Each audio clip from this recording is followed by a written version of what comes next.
Uma órfã de 12 anos entregou seus únicos sapatos a um velho índio guarani que tremia no frio do amanhecer. Na manhã seguinte, o cacique da tribo chegou à cidade com 40 guerreiros e uma decisão que mudaria para sempre o destino do sertão mineiro. A poeira levantava em espirais dourados sob o sol nascente, enquanto 50 moradores se aglomeravam em silêncio mortal diante da pequena menina. Suas mãos delicadas apertavam o vestido surrado. Seus pés descalços sangravam sobre o chão de terra batida. O cacique Jurupari, com o rosto marcado por cicatrizes de antigas batalhas, avançava lentamente em sua direção. Nas mãos, trazia uma lança ornada com penas de arara, e seus olhos negros fixavam-se na criança trêmula. Atrás dele, 40 guerreiros guarani, armados com arcos tensionados, esperavam um único sinal para atacar. A respiração da menina acelerou. Havia dado seus únicos sapatos a um velho índio no dia anterior. Agora, pagaria com a vida pelo seu gesto? Os homens da cidade murmuravam, suas armas prontas, mas nenhum ousava atirar. Se 40 flechas apontassem para sua filha, você a abandonaria para salvar a si mesmo? Ou ficaria ao lado dela, mesmo sabendo que isso significaria sua própria morte? Mas o que aconteceu no momento seguinte marcaria para sempre a memória daquele pequeno povoado. 24 horas antes, o sol despontava sobre as colinas de Boa Esperança, um povoado perdido no interior de Minas Gerais em 1887. Os casebres de barro e madeira se aqueciam lentamente, enquanto o aroma de café fresco se misturava com o cheiro da terra úmida.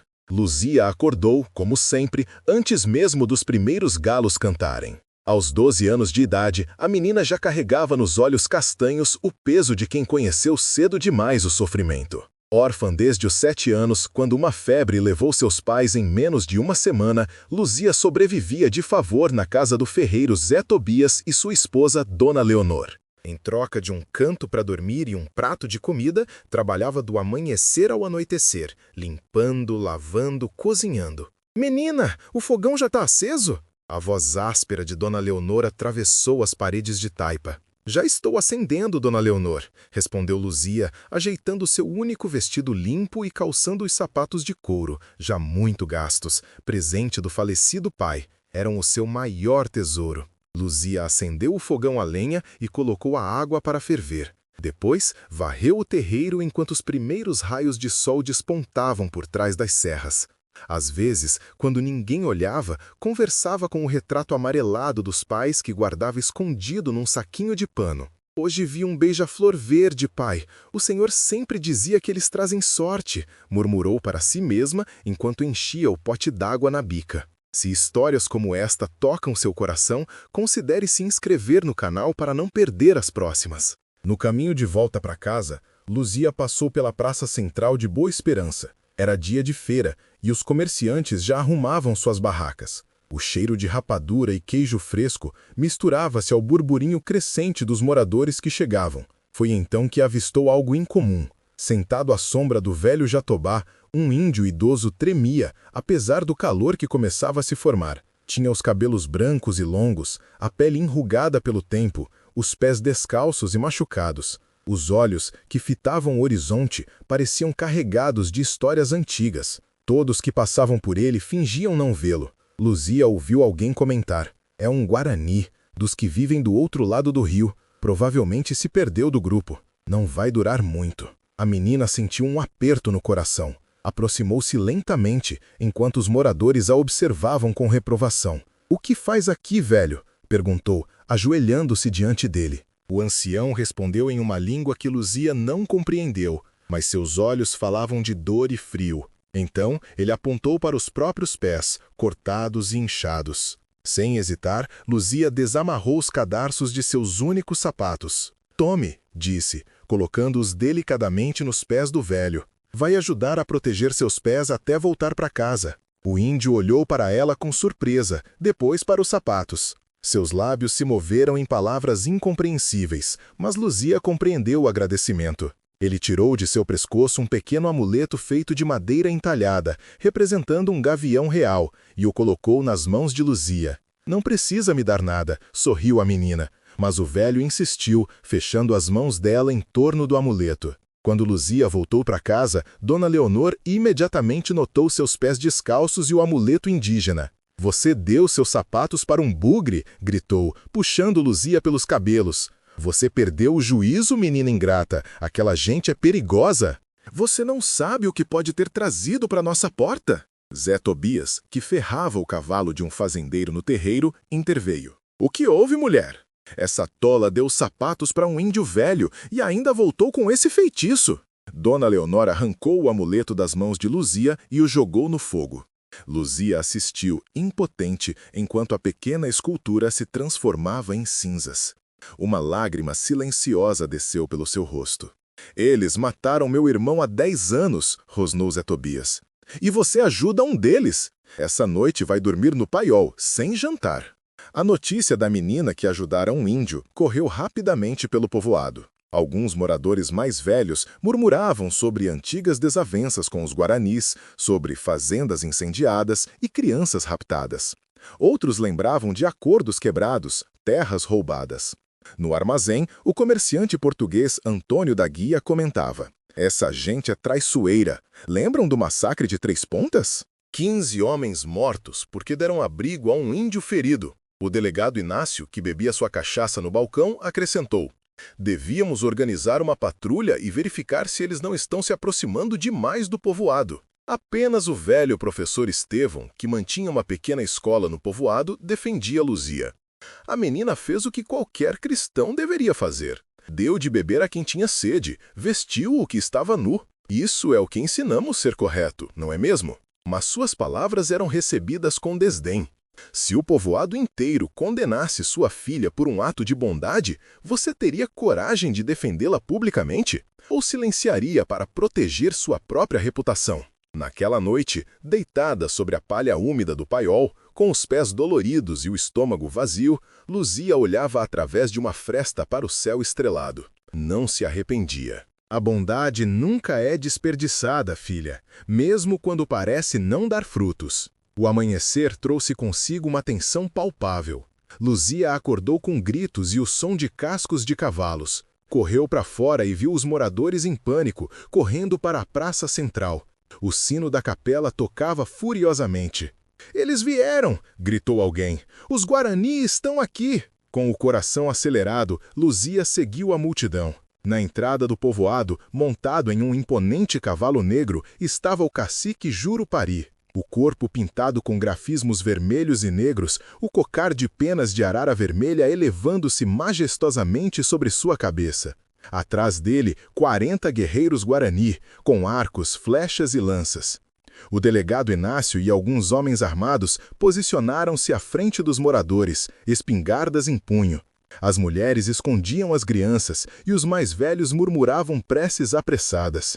"O que querem aqui?" gritou o delegado, a voz traindo seu nervosismo. O cacique Jurupari ergueu a mão em um gesto de paz, mas seus olhos percorriam a multidão como se procurassem algo ou alguém.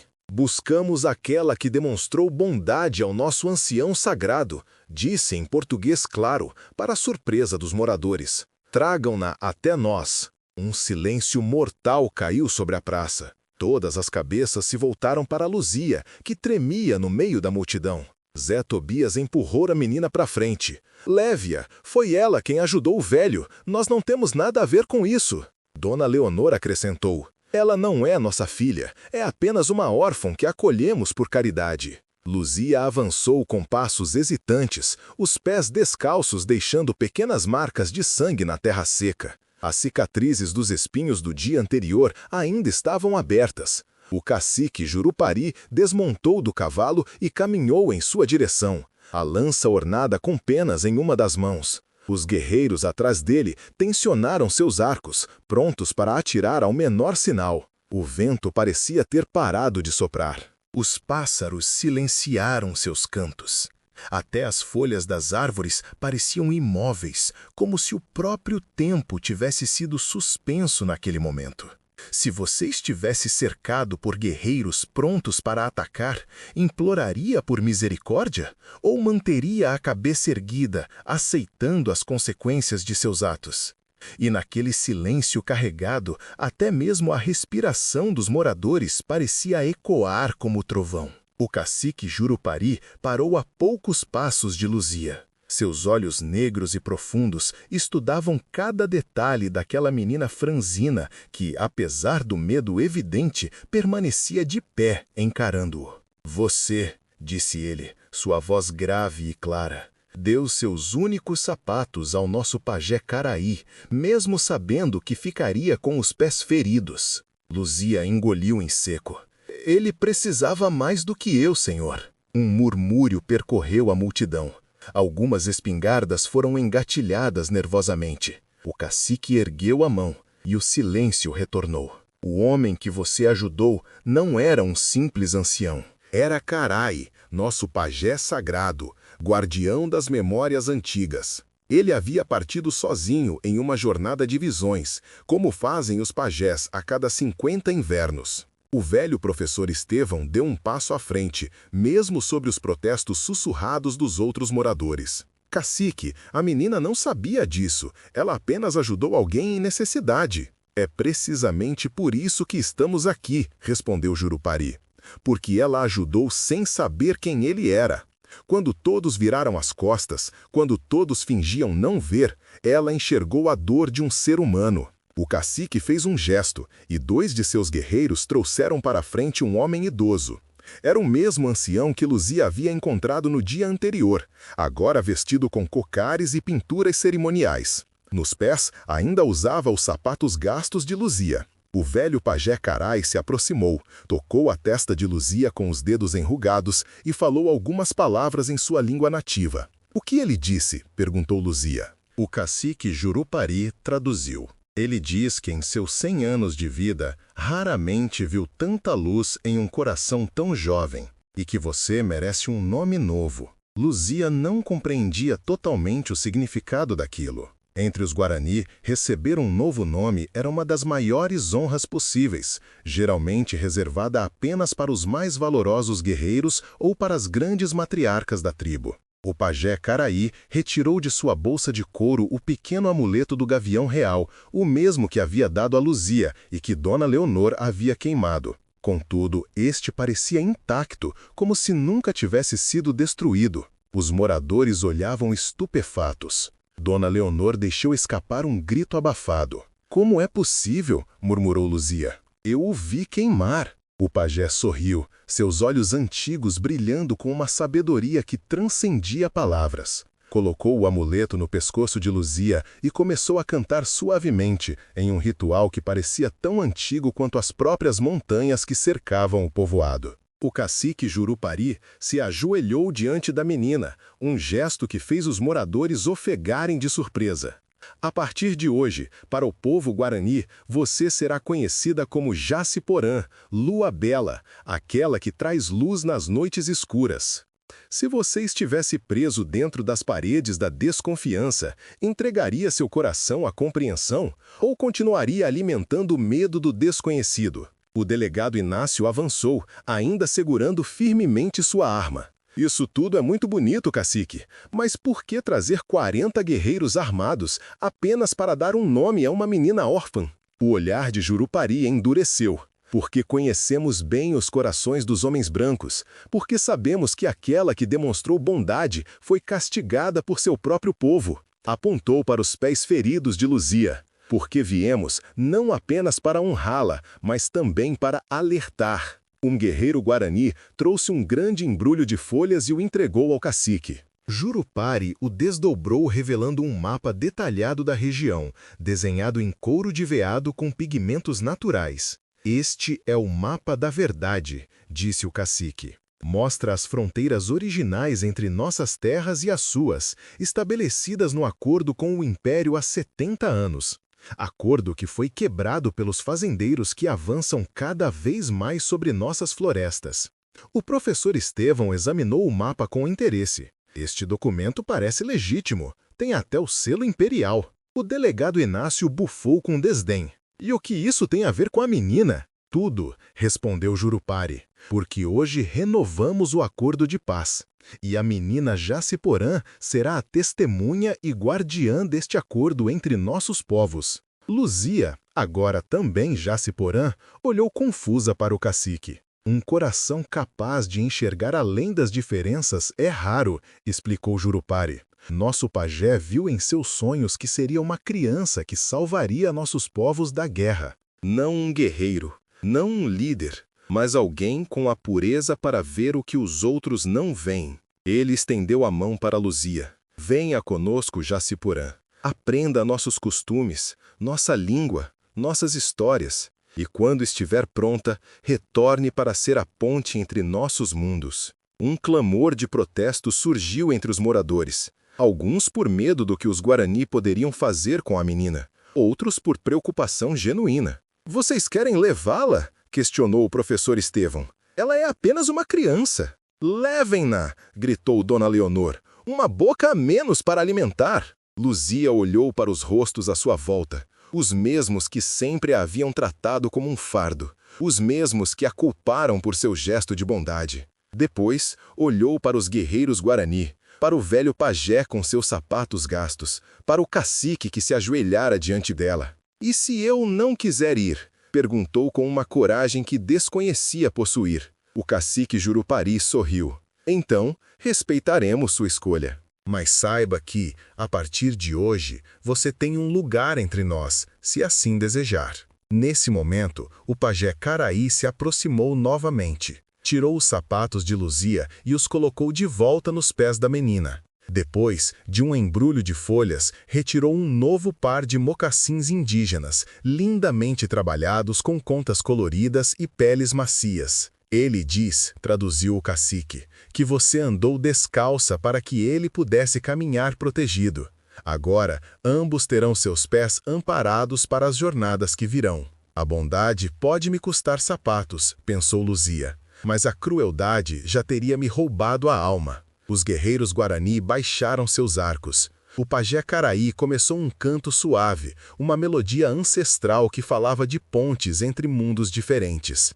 Lentamente, alguns moradores do povoado começaram a se aproximar, a curiosidade vencendo o medo. O velho professor Estevão foi o primeiro a estender a mão em sinal de paz. Se a menina nos ensinou algo, é que podemos encontrar humanidade onde menos esperamos. Jurupari aceitou o gesto, apertando o braço do professor. E talvez possamos reaprender a viver como vizinhos, não como inimigos. O delegado Inácio, relutante mas pragmático, também se aproximou. Se é paz que vocês querem, conversaremos, mas as armas ficam abaixadas de ambos os lados. Um a um, os habitantes de Boa Esperança e os guerreiros Guarani iniciaram um diálogo cauteloso, mediado pelo professor Estevão e pelo cacique Jurupari. Antigas desavenças foram mencionadas, dores passadas reconhecidas, novos compromissos estabelecidos. No centro de tudo, Luzia, agora também Jaciporã, observava maravilhada como um pequeno gesto de bondade havia desencadeado tamanha transformação. O pajé Caraí se aproximou e colocou nas mãos da menina uma pequena semente. Ele diz que esta é a semente da árvore sagrada Ivirapitã, traduziu o cacique. Onde você a plantar, nascerá não apenas uma árvore, mas um lugar de encontro entre nossos povos. Luzia apertou a semente entre os dedos, sentindo seu potencial de vida. Diga a ele que a plantarei onde todos possam ver crescer. E assim foi feito. Na praça central de Boa Esperança, no exato local onde o velho pajé havia sido encontrado, Luzia plantou a semente sagrada, enquanto os Guarani cantavam e os moradores observavam com um misto de ceticismo e esperança. 3 meses depois, um broto verde já despontava da terra. 6 meses depois, já era uma árvore jovem. 1 ano depois, já oferecia sombra suficiente para que, sob seus galhos, representantes dos Guarani e dos povoados vizinhos se reunissem para resolver disputas e celebrar colheitas. Luzia não partiu com os Guarani naquele dia, mas passou a dividir seu tempo entre os 2 mundos. 3 dias da semana vivia no povoado, onde o professor Estevão a acolheu como filha adotiva e lhe ensinou a ler e escrever. Os outros dias passava na aldeia Guarani, aprendendo sua língua, seus cantos, suas histórias. Tornou-se, como previsto, uma ponte entre culturas diferentes. Quando completou 18 anos, já era respeitada como mediadora e conselheira, tanto pelos fazendeiros quanto pelos indígenas. 10 anos após aquele encontro fatídico, a região que antes vivia em constante tensão havia se transformado. Sob a árvore Ivirapitã, agora majestosa e florida, Luzia, ou Jaciporã, como muitos a chamavam, reunia crianças indígenas e do povoado para ensinar-lhes que a verdadeira força não vem do medo ou da dominação, mas da coragem de estender a mão a quem é diferente. E tudo começou com um simples par de sapatos gastos, oferecidos sem esperar nada em troca. Se você encontrasse alguém diferente de você precisando de ajuda, seria capaz de oferecer o que tem de mais precioso, mesmo sabendo que poderia ser incompreendido pelos seus? Inscreva-se para mais histórias poderosas como esta e clique no vídeo na tela para assistir a próxima com uma reviravolta tão impactante que você nunca esquecerá.